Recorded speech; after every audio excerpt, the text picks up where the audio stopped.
mahasiswa semester 6 UT UPBJJ Pekanbaru. Saya ingin berdiskusi tentang mengajar di kelas. Nah, ini saya ada pertanyaan, Bu. Pertanyaannya,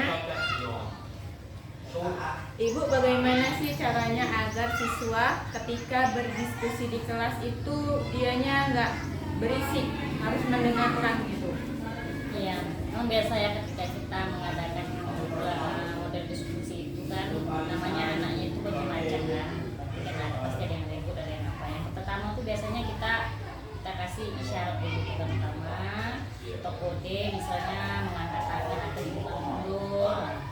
Terus kemudian kita latih siswa bahwa kita akan melakukan diskusi. Kita minta siswa bisa bekerjasama. Sebelum itu kita lakukan apa?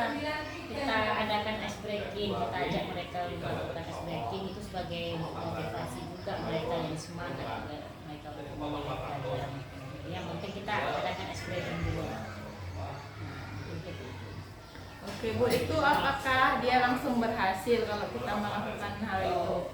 Mungkin tidak, berangsur-angsur,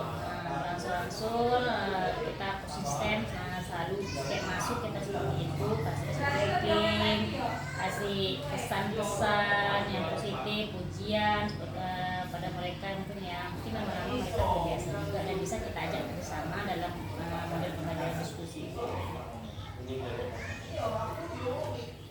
Udah, Bu, lanjut. Lalu bagaimana sih kalau ada siswa yang bandel?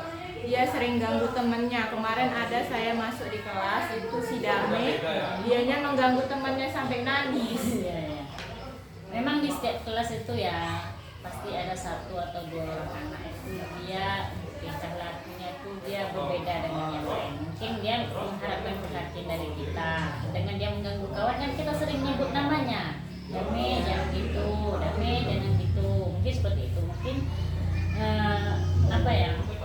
kita kalau ada anak yang seperti itu kita perlu adakan pendekatan. Nanti mungkin setelah jam pelajaran selesai nanti kita panggil, kita tanya, kita ajak cerita.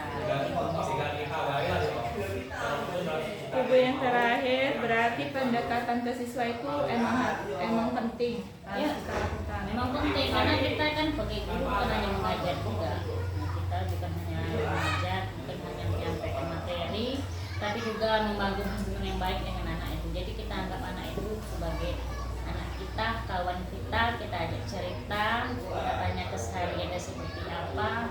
Jadi dia tidak merasa sungkan sama kita seperti biasa. Jadi kalau ada apa-apa dia cerita sama kita, mungkin dengan seperti itu mungkin bisa membuat dia itu lebih percaya sama diri dia, mungkin merasa dapat perhatian dari kita. Bu, mungkin ada pesan untuk Rina ke depannya gimana mengajar di kelas itu biar bagus, baik didengar oleh siswa. Oke, mungkin yang pesan yang pertama masuk kelas itu pertama kita perlu persiapan matang, kita semangat, percaya diri ketika di dalam kelas. Terus jika ada anak-anak yang bermasalah satu atau dua orang itu kan biasa di dalam kelas itu, karena tak mungkin semua anak di kelas itu bagus dia tingkah lakunya. Tapi itulah tadi menghadapi anak yang seperti itu nanti kita bisa memanggil dia, mengajak dia ngobrol ketika pelajarannya selesai. Yang penting semangat dan kelas, percaya diri. Terima kasih, Bu, atas waktunya. Semoga apa yang Ibu sampaikan bisa bermanfaat untuk Rina ke depannya. Amin ya. Semoga Rina bisa jadi guru yang top. Amin. Oke, Bu, makasih. Wassalamualaikum warahmatullahi wabarakatuh. Waalaikumsalam.